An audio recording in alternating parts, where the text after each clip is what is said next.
네, 이번 시간에는 1919년에 수립된 대한민국 임시정부에 대해서 살펴볼게요. 1번에는 수립 과정과 배경이 나오고 있는데 1919년에 일어나게 된 3.1운동을 계기로 해서 우리 민족들은 통합된 지도부의 필요성을 느끼게 됐다라는 설명이 있어요. 3.1운동은 우리 민족이 자발적으로 계획했고 그리고 학생과 시민들이 참여해서 대중의 힘을 보여주었던 그런 운동이지만 특별한 성과와 국제적인 어떤 승인 같은 거를 얻지 못하면서 우리 민족들은 한계점을 느끼게 돼요. 이 한계와 아쉬움이 우리에게 또 대표가 필요하지 않을까 라는 의문을 제기를 하게 되었고 애국개몽 운동을 주도했던 여러 지식인들과 그리고 독립운동에 뜻 있는 학자들 등이 모여서 여러 지역의 임시정부를 수립하려는 움직임이 나타납니다. 그만큼 절실함이 컸다고 이해할 수 있겠고요. 1번과 2번과 3번은 각각 우리가 지난주 수업 시간에 학습지에서 공부했었던 한국인들이 많이 이주를 했던 지역을 중심으로 정부 수립 움직임이 있었다는 것을 볼 수 있죠. 러시아의 블라디보스톡 주변에 대한광복군 정부라는 단체가 기억이 나실 거예요. 이 대한광복군 정부가 조직을 정비해서 가장 먼저 대한국민의회라고 하는 통합정부의 형태를 만든 이제 기원이 나오고 있습니다. 그리고 중국의 상하이 지역에는 대한민국 임시정부라는 조직이 만들어졌고요. 국내에도 서울의 옛날 이름이죠. 한성정부가 수립이 됐는데 정부가 이렇게 여러 개의 경우에 지휘권이나 의사통합, 조정 등의 어려움이 있겠죠. 그리고 무엇보다 우리가 정부를 만들어야 한다라고 절실함을 느꼈던 것이 통합된 그리고 우리 민족의 어떤 단결 그리고 국제사회에 한국인들의 뜻을 전달할 수 있는 그런 상징성 이런 것들이 필요한데 이렇게 3개씩이나 있다라고 한다면 그런 대표성을 이제 띠기 어렵겠죠. 그래서 이 3개의 정부는 각각의 통합 과정을 거쳐서 하나의 최종 정부로 탄생을 하게 되는데요.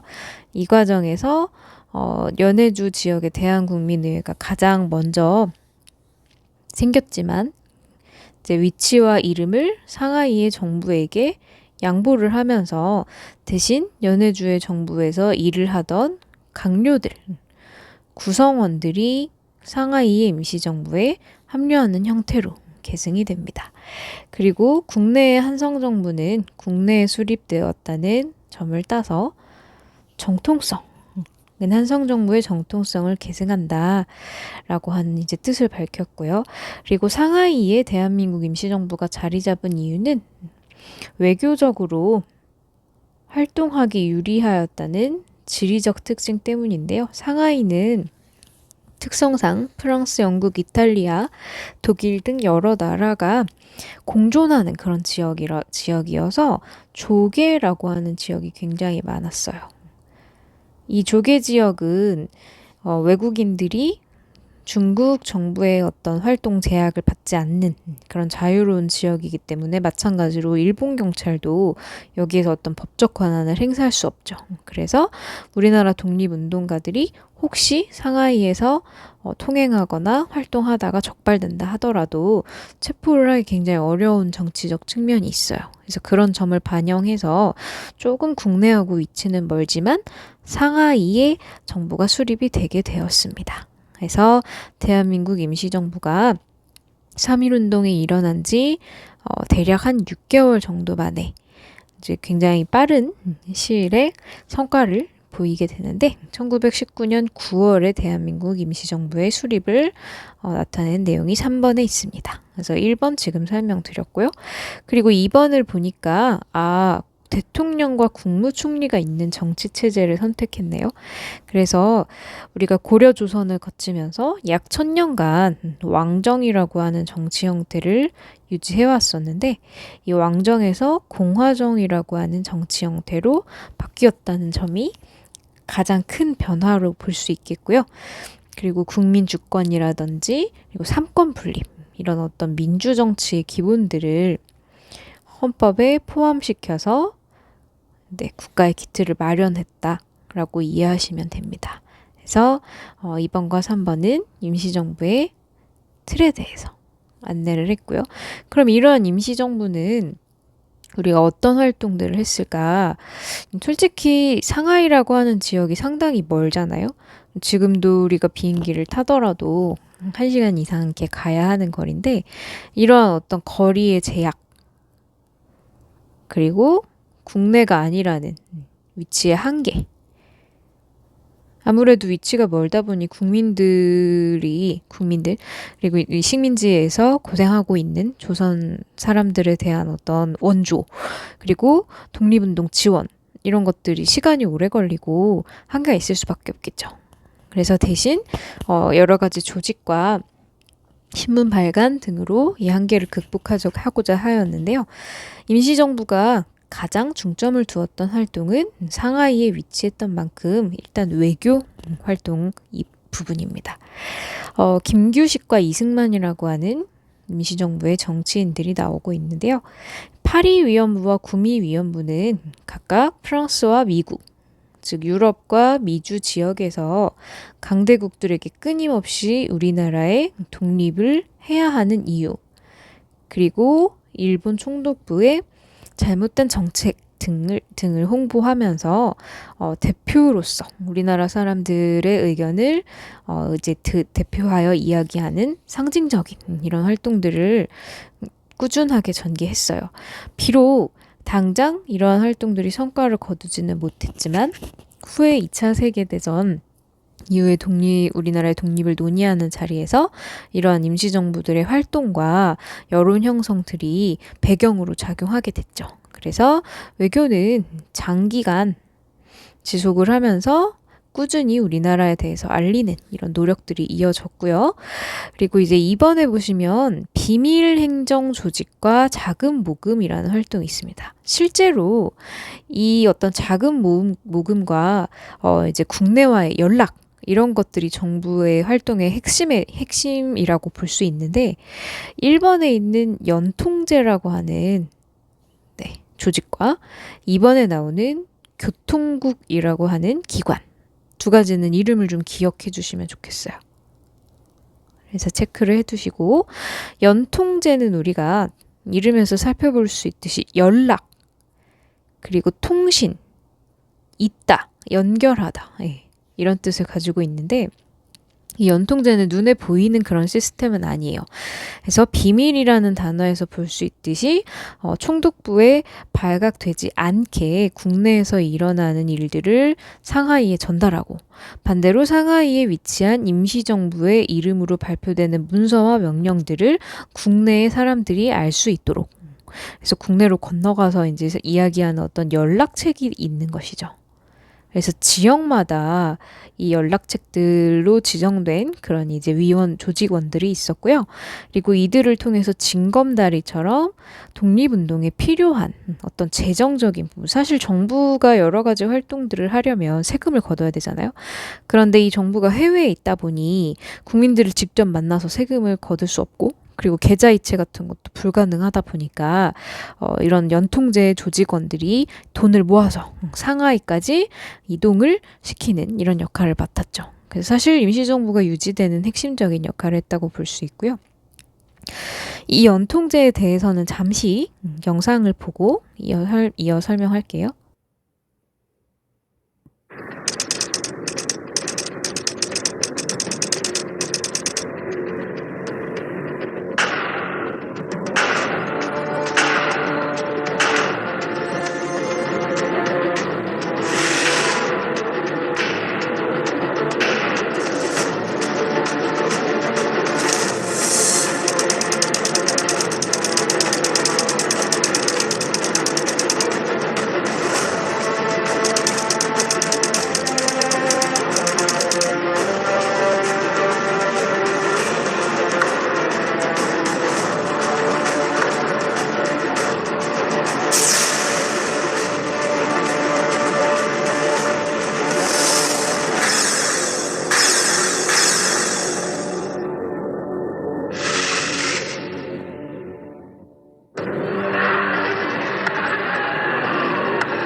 이제 연통제에서 활약했던 많은 임시정부 인물들에 대해서 봤고요. 이번에 나오는 교통국은 연통제가 조직이라면 교통국은 기관입니다. 우리가 우체국 이런 것처럼 기관을 표시할 때 이 국자를 쓰는데요. 연락을 담당한다는 점에서는 연통제하고 유사하지만 실제로 이 연락을 담당하고 그다음에 그 임시정부의 인물들이 국경을 넘는 과정에서 숙박을 한다거나 총기류를 보관한다거나 이렇게 할 수 있는 건물 등을 특별히 교통국이라고 얘기해요. 그래서 여기 일육량행이라고 하는 무역회사가 나오는데 일육량행을 통해서 국경을 넘는 독립운동가들에게 이제 도움을 주는 아일랜드인 쇼우에 대해서 잠시 후에 또 영상 보면서 설명드릴게요. 그리고 3번에 나오는 공채. 공채는 좀 어려운 단어여서 선생님부가 설명을 써놨는데 채무증권이라고 되어 있죠. 채무는 쉽게 말하면 빚이에요. 그래서 정부가 백성들에게, 국민들에게 빚을 진다는 거예요. 왜냐하면 지금 정부에서 활동해야 되는 거는 다 자금이 필요한 것들인데 정부가 국민들에게 그냥 돈을 얻으면 안 되잖아요. 그래서 나중에 독립을 한 후에 오랜 시간이 지나고 가지고 오더라도 원금의 이자까지 포함을 해서 날짜를 지켜 지급을 하겠다라고 이제 증명된 내용이 적혀 있는 그런 문서가 되겠습니다. 이러한 것을 이제 증권이라고 하는데 사회시간이나 우리가 경제 과목에서 또 증권에 대해서 배우게 되죠. 그래서 돈을 갚겠다라는 약속이 적혀 있는 문서라고 기억하시면 되겠고요.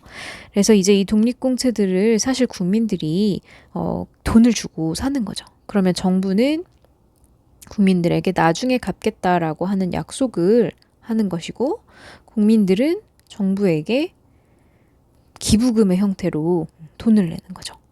그래서 이런 방법으로 자금을 이제 모금해서 여러 가지 활동들을 했는데 그 중에 하나가 신문, 이건 이제 독립협회가 만들었던 신문과는 다르고요. 기관에서 발행하는 신문이라 기관지라고 합니다.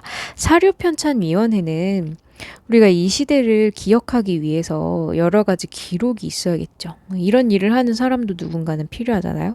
그래서 우리가 학교도 다녀야 되고 직장에 출근도 해야 되니까 일반인들이 할 수 없는 그런 일을 정부에게 우리가 위임하는 거죠. 그리고 그래서 정부가 이 시기에 어떤 임시정부지만 정부의 입장에서 한국인들이 버티고 있는 그리고 이 일제강점기에 대한 어떤 내용 기록 이런 것들을 이제 편찬을 하게 됩니다. 그래서 그런 작업을 했던 위원회를 사료편찬위원회라고 해요. 이렇게 우리가 정부의 형태를 갖추고 여러 가지 활동들을 하고 있는 그런 상황에서 이제 위기가 오게 되죠. 잠시 교통국에 대해서 보고 갈게요. 푸른 눈의 독립군 조지 루이스 쇼. 1919년 3.1운동 이후 백범 김구와 15인의 독립운동가들은 일제의 눈을 피해 상해로 이동하고자 하였습니다. 하지만 일본군의 삼엄한 경비로 김구 일행은 매순간 위험천만하였습니다. 그들은 집요한 일본군의 추격을 따돌리고 간신히 배에 올라타는 데 성공합니다. 안도의 숨을 내쉰 것도 잠시, 곧바로 일본 경비정이 무섭게 따라붙기 시작했습니다. 요란한 총성소리와 경고소리에 김구를 비롯한 독립운동가들은 암담한 심정이 되었습니다. 점점 가까워지는 일본 경비정을 보며 그들은 결사항전을 준비하기 시작했습니다. 그 순간 배는 전속력을 내며 달아나기 시작했습니다. 예상치 못한 상황에 경비정은 서둘러 쫓아왔지만 벌어진 거리는 좀처럼 좁혀지지 않았습니다. 경비정을 완벽히 따돌리고 나서야 안심이 된 김구는 고개를 돌려 선장을 바라보았습니다.